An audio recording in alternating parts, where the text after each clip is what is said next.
But through hydrogenation, that cottonseed oil, through Proctor Gamble was the inventor of this product, this is the first time that hardened oil came into the food supply as a foodstuff in the form of Crisco. They had, they were able to harden this oil. They looked at it. They said, hey, that looks kind of like lard. Now that we've winterized and deodorized and stabilized it and bleached it, and so let's try to sell it as a foodstuff to people. And they had a huge marketing campaign telling women to leave lard, which was dirty and came from the abattoir, the slaughterhouse, and instead choose this newfangled fat that came out of clean, sterilized labs and was much more appealing. So margarine was another hydrogenated product, very similar to Crisco. It was meant to replace butter, and it eventually did in large part. And then eventually we got just plain old cooking oils when they figured out how to do a very light touch form of hydrogenation that allowed for vegetable oils to sit on the shelf and not become rancid.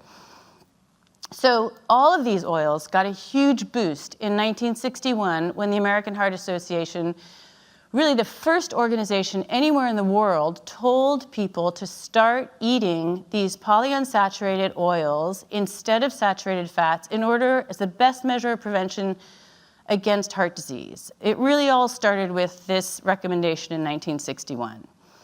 It turns out, from my research, I found that the American Heart Association had an alliance with Procter & Gamble, again, the maker of Crisco. Procter & Gamble had, back in 1948, virtually launched the American Heart Association by making it the recipient of this radio show called Truth or Consequences, and made it over what it'd be today, $17 million overnight.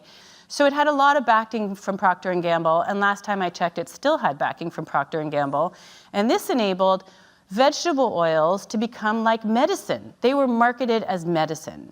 And the vegetable oil manufacturers were very involved in spreading this message. This was a book that was distributed free to thousands of doctors across the United States. This is Dr. Jerry Stamler, who is a close colleague of Ansel Keys. The whole book, everything in it was sponsored by the Corn Products Company and the Wesson Fund for Medical Research, both vegetable oil manufacturers.